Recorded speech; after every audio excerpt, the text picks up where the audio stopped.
ദേശീയപാത നിർമ്മാണത്തിന്റെ ഭാഗമായി ചാലക്കുടി അടിപ്പാതയിൽ സ്ഥാപിച്ച പാർശ്വഭിത്തിയിലെ കൂറ്റൻ സ്ലാബ് സർവീസ് റോഡിലേക്ക് പതിച്ചു. ഈ സമയം റോഡിലൂടെ കടന്നുപോയ വാഹനയാത്രികർ തലനാരിഴയ്ക്ക് രക്ഷപ്പെട്ടു.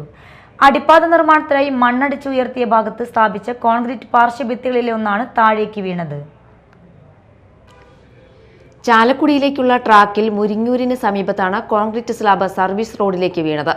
ചൊവ്വാഴ്ച രാവിലെ 11 മണിയോടെയായിരുന്നു സംഭവം. ചിറങ്ങരയിൽ ആഴ്ചകൾക്ക് മുമ്പ് 3 തവണ പാർശ്വഭിത്തി സർവീസ് റോഡിലേക്ക് വീണിട്ടുണ്ട്.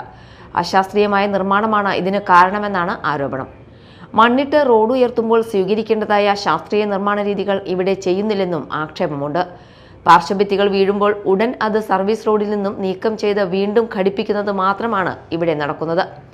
മതിയായ സുരക്ഷാ ക്രമീകരണങ്ങൾ ഒരുക്കാതെ വാഹനങ്ങൾ പോകുന്ന സമയത്താണ് ഇവിടെ പാർശ്വഭിത്തികൾ സ്ഥാപിക്കുന്ന പ്രവൃത്തികൾ നടക്കുന്നത്. ചിറങ്ങരയിൽ സുരക്ഷാ ക്രമീകരണങ്ങൾ ഇല്ലാതെ പ്രവൃത്തി നടത്തിയതിനെ തുടർന്ന് ഒരു തൊഴിലാളിയുടെ ദേഹത്തേക്ക് സ്ലാബ് വീണ സംഭവം വരെ ഉണ്ടായിട്ടുണ്ട്. ചിറങ്ങരയിൽ പ്രവൃത്തികൾ നടക്കുന്ന സമയത്താണ് 3ലധികം തവണ പാർശ്വഭിത്തിയിലെ സ്ലാബ് വീണത്.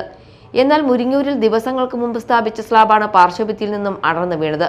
സർവീസ് റോഡിലെ കാനകൾക്ക് മുകളിൽ സ്ഥാപിച്ചിരിക്കുന്ന സ്ലാബ് ഒടിഞ്ഞു വീഴുന്നത് നിത്യസംഭവമാണ്. ഇരുചക്ര വാഹന യാത്രികരാണ് പലപ്പോഴും അപകടത്തിൽപ്പെടുന്നത്. നിർമ്മാണ പ്രവൃത്തികൾ വിലയിരുത്താനായി ബന്ധപ്പെട്ട ഉദ്യോഗസ്ഥരും സ്ഥലത്തില്ല. Media time, Chalakudy.